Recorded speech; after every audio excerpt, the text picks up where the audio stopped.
महाराणा कुंभा का ना जन्म साधारण था, ना जीवन साधारण था और ना मृत्यु। नमस्कार दोस्तों, आज हम आपके सामने प्रस्तुत करने जा रहे हैं मेवाड़ के ऐसे यशस्वी महाराणा की कहानी जिन्होंने अपने 35 साल के राज में एक भी युद्ध नहीं हारा। कुंभा का जन्म। मेवाड़ के महाराणा मोक्कल की 2 रानियां थीं। जब उन्हें उनके चचेरे भाइयों ने नींद में ही मार डाला, तब उनकी दोनों रानियां गर्भवती थीं। जैसा कि अधिकतर राजघरानों में होता रहता था, लोक कथाओं के अनुसार बड़ी रानी से ईर्ष्या करने वाली छोटी रानी ने बड़ी रानी पर कुछ तांत्रिक टोटका किया, जिसके कारण बड़ी रानी का गर्भकाल तो बीत गया, लेकिन उसे प्रसव पीड़ा नहीं हुई। मतलब बच्चे के जन्म से पहले होने वाला दर्द नहीं हुआ। तांत्रिक मंत्र एक मिट्टी के घड़े के माध्यम से किया जाता था, जो कि छोटी रानी करती थी। जब शाही शुभचिंतकों ने सुना कि रानी के बच्चा होने का 9 महीने का समय बीत गया है, तब भी उन्हें बच्चा नहीं हो रहा, तब वो मदद के लिए मारवाड़ रेगिस्तान में रामदेवरा में जीवित देवता बाबा रामदेव के पास गए। बाबा रामदेव पहले ही अपना शरीर छोड़ने का फैसला कर चुके थे और समाधि में थे। उन्होंने मेवाड़ प्रमुखों को धर्म स्वरूप जी के पास जाने की सलाह दी, जो बाबा रामदेव के चाचा थे, और उन्हें बाबा की जैसी ही आध्यात्मिक शक्तियां प्रदान की गई थीं। धर्म स्वरूप ने सहायता करने की सहमति दी और मेवाड़ की ओर प्रस्थान किया।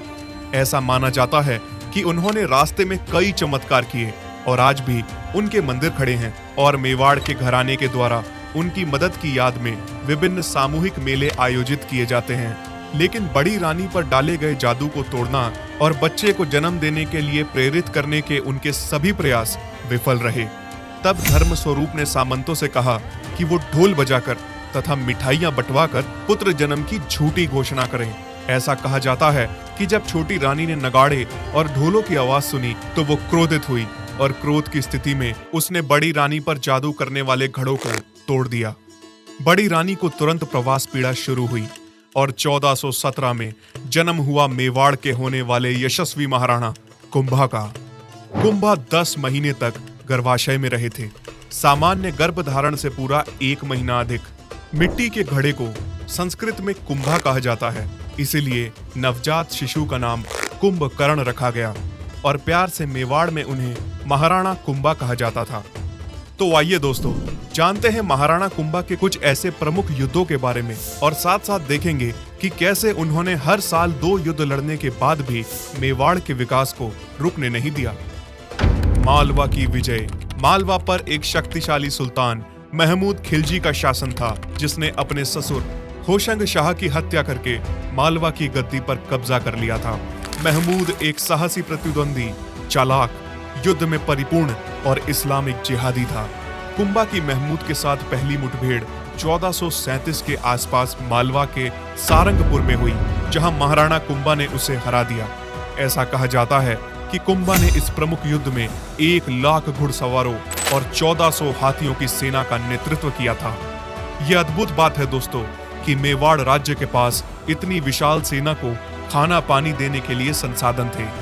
युद्ध में पराजित होने के बाद महमूद मांडू के किले की ओर पीछे हट गया, लेकिन कुंभा ने उसका पीछा किया और उसे वहीं पकड़ लिया।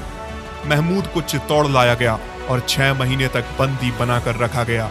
महाराणा कुंभा ने महमूद के साथ सम्मानजनक व्यवहार किया और उसे सम्मान पूर्वक रिहा कर दिया, पर धन, युद्ध के घोड़े और हाथियों के रूप में भारी दंड वसूलने के बाद।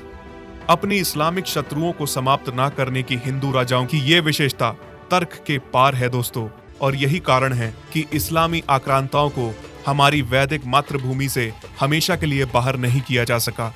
आखिर क्यों हिंदू राजा इस अजीब से सात्विक शिष्टाचार के पीछे भागते रहते थे? वीर सावरकर ने भी इसे सद्गुण विकृति का नाम दिया, जहां आप अपने अहंकार या आध्यात्मिक उदारता दिखाते हुए एक ऐसे दुश्मन को जाने देते हैं जो वापस पलट के दोबारा आपको मारने आएगा। गुजरात की विजय। आइए अब गुजरात के शासक कुतुबुद्दीन के साथ महाराणा कुंभा की मुठभेड़ की ओर मुड़े। महाराणा कुंभा की सेना मेवाड़ से होकर गुजरात के सूरत तक जाने वाले व्यापारी कारवाओं से नियतम रूप से भारी शुल्क वसूलती थी और गुजरात के इस्लामी शासक लंबे समय से मेवाड़ को हराना चाहते थे। महमूद खिलजी के दूत ताज खान ने कुतुब के पास जाकर कहा कि हमारे बीच फूट के कारण काफिर शांति से रह रहे हैं और हमें उन हिंदुओं को कुचलने के लिए हाथ मिलाना चाहिए। कुतुब सहमत हो गया और मालवा और गुजरात के मुस्लिम शासकों ने 1456 में गुजरात के चंपानेर से महाराणा कुंभा के खिलाफ एक इस्लामिक गठबंधन बनाया। दोनों मुसलमान शासकों के बीच संयुक्त रूप से मेवाड़ पर आक्रमण करने और कुंभा को हमेशा के लिए खत्म करने की संधि पर हस्ताक्षर किए गए। मुसलमान इतिहासकारों द्वारा वर्णित चंपानेर की संधि के उद्देश्य कुछ इस प्रकार थे। महाराणा कुंभा के खिलाफ अपने प्रयासों को निर्देशित करने के लिए महमूद खिलजी एक तरफ से उस पर हमला करेगा और दूसरी तरफ से कुतुबुद्दीन हमला करेगा। वे उन्हें पूरी तरह से नष्ट कर देंगे, अपने क्षेत्रों को उनके बीच विभाजित करेंगे। गुजरात से सटे सभी कस्बों को कुतुब राज्य से जोड़ा जाएगा और मेवाड़ और अहीरवाड़ जैसे जिलों को मालवा सेनाओं द्वारा बरकरार रखा जाएगा।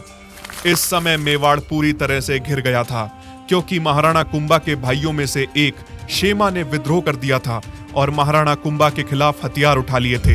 1456-57 की शीत ऋतु में मुस्लिम सेनाओं ने एक साथ मेवाड़ पर आक्रमण कर दिया। कुतुब ने दक्षिण पश्चिम से सिरोही में प्रवेश किया और कुंभलमेर जिले को लूटा और फिर चित्तौड़ की ओर बढ़ गया। कुंभा कुतुब से युद्ध करने निकल गए और उसे हरा दिया। कुतुब को हराने के बाद महाराणा को बहुत लाभ हुआ, जबकि चंपानेर की संधि के अनुसार मेवाड़ का पूरा दक्षिण पश्चिम उसका क्षेत्र होना था। जब राणा कुंभा को हराने और उसे वापस गुजरात में धकेलने में लगे हुए थे, मालवा के महमूद ने पूर्वोत्तर मेवाड़ के कुछ हिस्सों को तबाह कर दिया और अजमेर पर हमला किया। महाराणा के स्थानीय सरदारों ने उसे खदेड़ दिया। महमूद मंडलगढ़ की ओर पीछे हट गया और वहां कुंभा ने उस पर हमला कर दिया।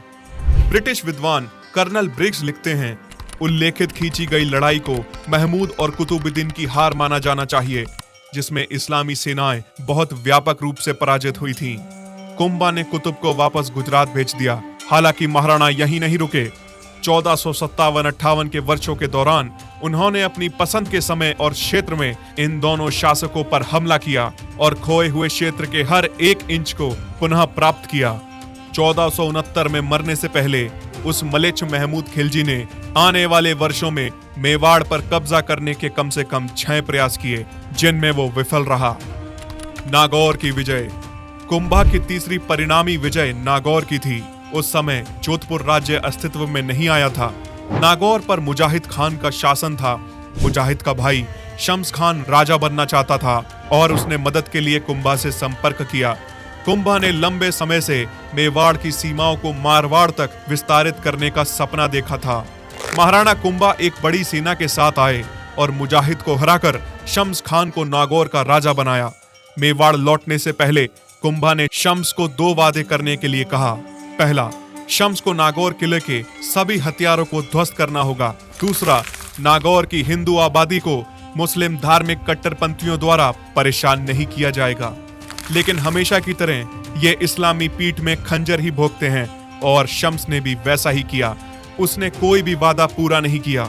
उसने किले की दीवार से हथियार नहीं हटाए। किले पर नए युद्ध हुए और गौ माता के वध को बढ़ावा मिला। ये उसने सार्वजनिक रूप से हिंदुओं को अपमानित करने के लिए किया। महाराणा कुंभा से ये सहा नहीं गया और वो 50,000 सैनिकों के साथ वापस आए और शम्स खान को हरा दिया। शम्स गुजरात की मुगल सेनाओं की मदद मांगने के लिए भागा। वो एक जनरल इमादुल मुल्क से मिला, जो कि एक शराबी था। उसने उसके साथ एक विशाल सेना भेजी। महाराणा कुंभा ने नागौर में धैर्यपूर्वक प्रतीक्षा की और जब गुजरात की सेनाएं नागौर पहुंची तो महाराणा कुंभा की सेना ने उसका वध कर दिया। कीर्ति स्तंभ शिलालेख में कुंभा की जीत को इस प्रकार लिखा गया है, कुंभकर्ण ने गुजरात के सुल्तान का मजाक उड़ाया और नागौर पर कब्जा कर लिया। फिरोज द्वारा बनाई गई मस्जिद को जला दिया गया और किले को तोड़ दिया गया। सभी हथियारों को छीन लिया गया और सारी महिला जिहादनों को गिरफ्तार कर लिया गया। युवाओं को दंडित किया गया। गौ माता को मुक्त कराया गया। सभी मस्जिदों को जला दिया। शहर और नागौर को गोचर में बदल दिया गया और शम्स खान की पूरी संपत्ति लूट ली गई। उसके बाद शम्स खान और कुतुब कभी नागौर नहीं लौटे। कुंभा ने शक्तिशाली द्वार और हनुमान जी की एक मूर्ति को कुंभलगढ़ में वापस स्थापित किया। वह द्वार और वह मूर्तियां जो कि स्थापित की गई थीं, वह आज भी मौजूद हैं, जिसे हनुमान पोल के नाम से आज भी जाना जाता है। कला और वास्तुकला। अब हम महाराणा कुंभा के कौशल की ओर मुड़ते हैं। आज मेवाड़ के परिसर में फैले 80 किलों में से 32 किले अकेले महाराणा कुंभा द्वारा बनाए गए। क्या हम कल्पना भी कर सकते हैं दोस्तों कि 35 साल के शासन में इसे हासिल करने में कितना पैसा, संसाधन, लॉजिस्टिक्स, जनशक्ति और कुंभा की अटूट रचनात्मकता शामिल होगी। इस किले में से जो सबसे अलग है वो कुंभलगढ़ का किला है, जो कि बाद में मेवाड़ की राजधानी बनी। समुद्र तल से 1100 मीटर यानी 3600 फीट की ऊंचाई पर अरावली में निर्मित किले की परिधि 36 किलोमीटर है, जो इसे दुनिया की सबसे लंबी दीवारों में से एक बनाती है, जिससे केवल ग्रेट वॉल ऑफ चाइना ही आगे है। सामने की दीवार 15 फीट मोटी है। 7 किलेबंद प्रवेश द्वार हैं। अकेले किले में 360 मंदिर हैं, जिनमें से 300 जैन विरासत के हैं। कुंभलगढ़ की अपनी एक अलग ही खूबसूरती है। यही नहीं दोस्तों, ऐसा कहा जाता है कि कुंभा ने अपने समय में 1800 विभिन्न हिंदू धर्म ग्रंथों पर प्रस्तुति, अनुवाद और टिप्पणियों का आदेश दिया, और इसके लिए पूरे भारत से वैदिक विद्वानों को आमंत्रित किया गया। वे कवियों और ब्राह्मणों पर दिल खोलकर धन बरसाते थे। उन्हें धार्मिक वाद विवाद और संगीत समारोह का आयोजन करना बेहद पसंद था। कुंभ स्वामी और आदिवरा जैसे मंदिरों का निर्माण किया गया। एकलिंगजी मंदिर के साथ एक नष्ट हुए हिस्से का पुनर्निर्माण किया गया और उसे कुंभ मंडप नाम दिया गया। महाराणा कुंभा ने ऐसे ही कई मंदिर और भी बनाए। इसलिए ये लेफ्ट लिबरल और वोक चमचे चाहे राजपूतों को सिर्फ लड़ने वाले जानवरों के रूप में दिखाएं, लेकिन सच्चाई ये थी कि मेवाड़ के महाराणाओं ने कला और वास्तुकला को सर्वोच्च संरक्षण दिया था। तो ये थी दोस्तों मेवाड़ के वीर महाराणा कुंभा की कहानी। ऐसी और कहानियां देखने के लिए करम क्लिप्स को आज ही सब्सक्राइब करें। धन्यवाद।